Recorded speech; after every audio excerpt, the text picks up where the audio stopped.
አዳም አበይ ኣለኻ? በስመ አብ ወወልድ ወመንፈስ ቅዱስ አሐዱ አምላክ አሜን። እግዚአብሔር ንአዳም አበይ ኣለኻ በሎ። ንሱ ድማ ድምፅኻ ኣብ ገነት ሰሚዐ ፈራኩ፣ ጥራየይ ቃየ እሞ ተሓባእኩ በለ። ሓደ ገያሺ ብምሸት ብጫካ ይጓዓዝ እሞ መንገዲ ይጠፍኦ። ኣብ ጫካ እሞ ኣብ ጸልማት ዘፈርሕ ድምፂ ኣራዊት እንተወሲኽዎ ኣዝዩ ፈርሐ።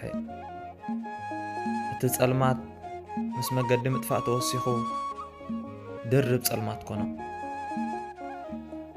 እዚ ገያሺ ሰብኣይ ልክዕ ንኣዳም ይመስል። ኣዳም ንእግዚአብሔር ብምብዳሉ ኣብ ነፍሱ ዝነበረ ብርሃናዊ ጸጋ ተገፈፈ። እቲ ጥዑም ዝብህጎ ዝነበረ ድምፂ ናይ እግዚኣብሔር ኣምላኽ ዘፍርሕ ኮኖ። እቲ ለይትን ቀትርን ብርሃን ናይ ገነት ምኽሪ ናይ ሰይጣን ብምስምዑ ጸልማት ኮኖ። እግዚኣብሔር ኣምላኽ ንምሕረት ጸውዖ፣ ኣዳም ግና ንኻልእ ንምኽሳስ ተሃወኸ።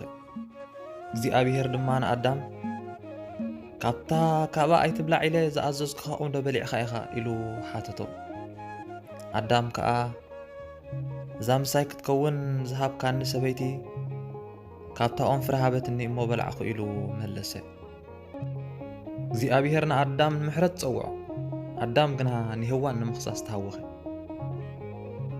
ኣዳም ናይ እግዚኣብሔር ምሕረት ናቱን ናይ ህዋንን በደል ክሽፍን ከም ዝኽእል ዘንገዐ።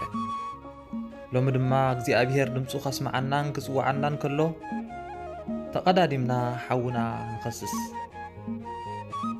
እቲ ዘማራይ ኣብ መዝሙሩ ጎይታይ ንስኻ መርመርካንን ፈለጥካንን ከም ዝበለ እግዚኣብሔር ግና ንልብን ሓሳብን ኣዳም ይምርምርን ይፈልጥን ነበረ። እግዚኣብሔር ንኣዳም ኣይወቕሶን እኳ ደኣ ኣዳም ኣበይ ኣለኻ ብምባሉ ዘለዎ ክነግር ባይታ ፈጠረሉ።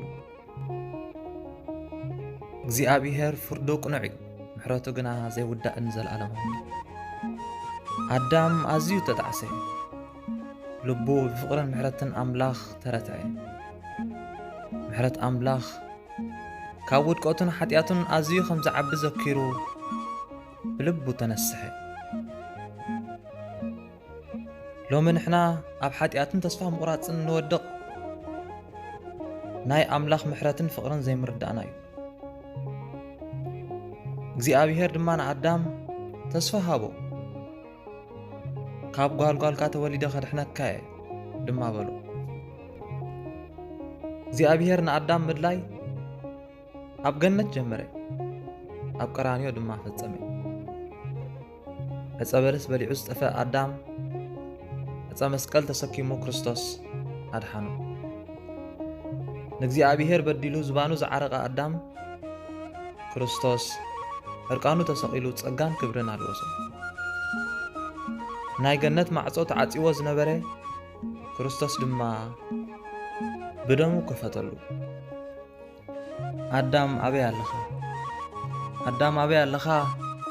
ነቲ ኣብ ገነት ዝተሓብአ ኣዳም ዝነበረ ሕጂ ግና ኣብዚ ዘመን ኣብዚ ግዜ ነቲ ኣብ ቤት ኣምላኽ ቆይሙ ካብ ንስሓ ዝጠፍአ፣ ነቲ ኣብ በረኻ ኣብ ጫካ ዝዓለም ተኸዊሉ ንነፍሱ ካብ ቤት ኣምላኽ ዘጥፍአ፣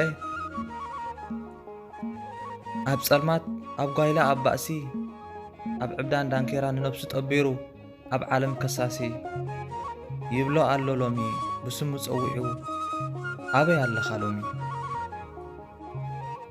ወስብሃት ለእግዚአብሔር አሜን።